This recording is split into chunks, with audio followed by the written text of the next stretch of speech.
ओम श्री परमात्मने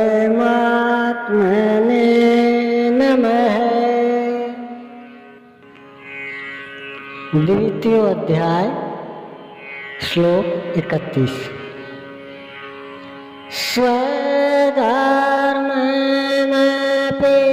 चावेक्ष्य नैवेकम्पितो मर्हसि। धर्म्याधियुद्धात् श्रेयोऽन्यत् क्षत्रियस्येन वेद्यते। अर्जुन, स्वधर्म देखकर भी तू भय करने योग्य नहीं, क्योंकि धर्म संयुक्त युद्ध से बढ़कर अन्य कोई परम कल्याणकारी मार्ग क्षत्रिय के लिए नहीं है।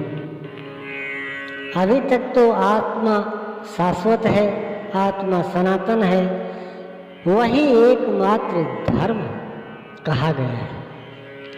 अब यह स्वधर्म कैसे? धर्म तो एकमात्र आत्मा ही है, वह तो अचल स्थिर है, तो धर्माचरण क्यों? वस्तुतः इस आत्म पथ में प्रवृत्त होने की क्षमता हर व्यक्ति की अलग अलग होती है।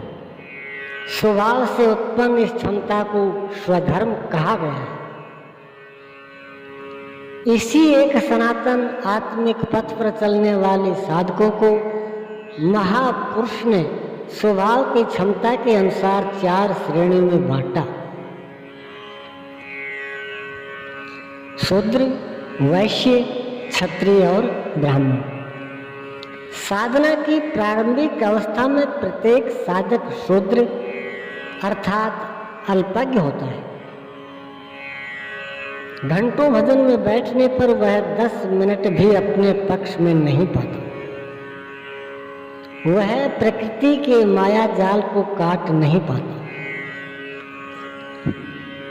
इस अवस्था में महापुरुष की सेवा से उसके स्वभाव में सद्गुण आते हैं।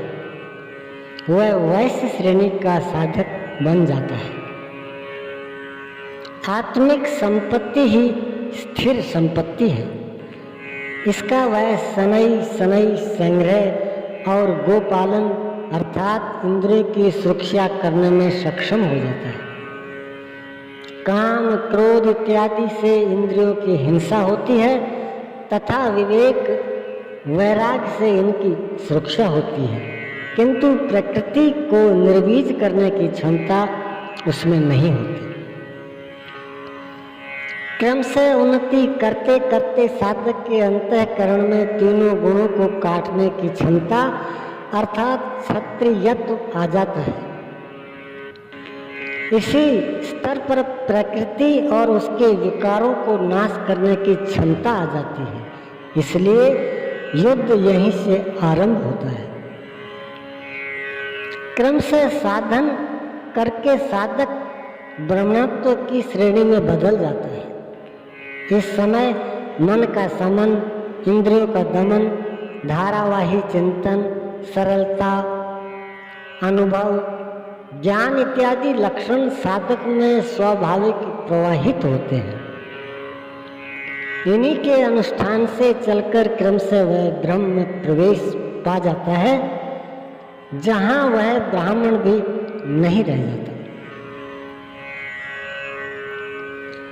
विदेह राजा जनक की सभा में महर्षि याज्ञवल्क्य ने चाणक्य, उशस्ती, कहोल, आरुणि, उद्दालक और गार्गी के प्रश्नों का समाधान करते हुए बताया कि आत्म साक्षात्कार का पूर्णतया संपादन करने वाला ही ब्राह्मण होता है। यह आत्मा ही लोक, परलोक और समस्त प्राणियों को भीतर से नियमित करता है। सूर्य, चंद्रमा, पृथ्वी, जल, वायु, अग्नि, तारागण, अंतरिक्ष, आकाश एवं प्रत्येक क्षण इस आत्मा के ही प्रशासन में है। यह तुम्हारा आत्मा अंतर्यामी अमृत है। आत्मा अक्षर है, इससे भिन्न सब नाशवान है।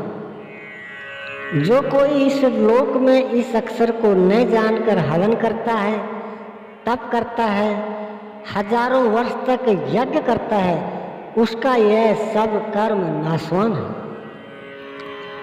जो कोई भी इस अक्षर को जाने बिना इस लोक से मरकर जाता है, वह दयनीय है, कृपण है, और जो इस अक्षर को जानकर इस लोक से मरकर जाता है, वह ब्राह्मण है। अर्जुन क्षत्रिय श्रेणी का साधक है। श्री कृष्ण कहते हैं कि क्षत्रिय श्रेणी के साधक के लिए युद्ध के अतिरिक्त कोई परम कल्याणकारी रास्ता है ही नहीं। प्रश्न उठता है कि क्षत्रिय है क्या? प्राय लोग इसका आशय समाज में जन्मना उत्पन्न ब्राह्मण, क्षत्रिय, वैश्य, शूद्र जातियों से लेते हैं।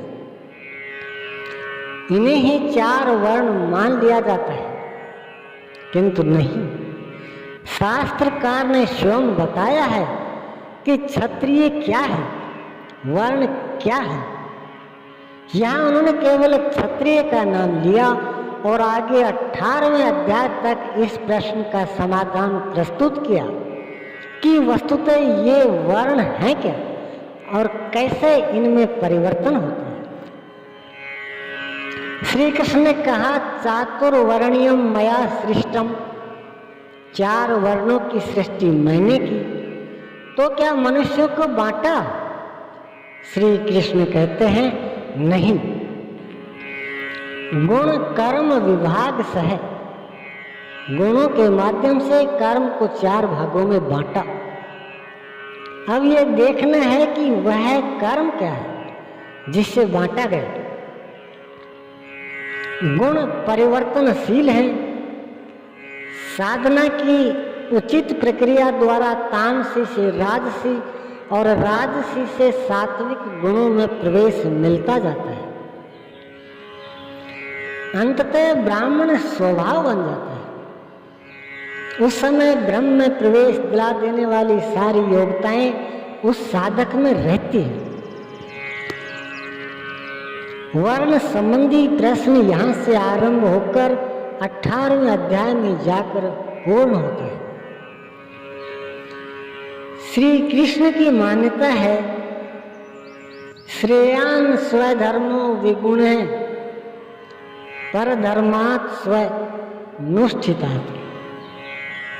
स्वभाव से उत्पन्न इस धर्म में प्रवृत्त होने की क्षमता जिस स्तर की हो, भले ही वह गुण रहित शूद्र श्रेणी का हो, तब भी परम कल्याण करती है, क्योंकि आप क्रम से वहीं से उत्थान करते हैं।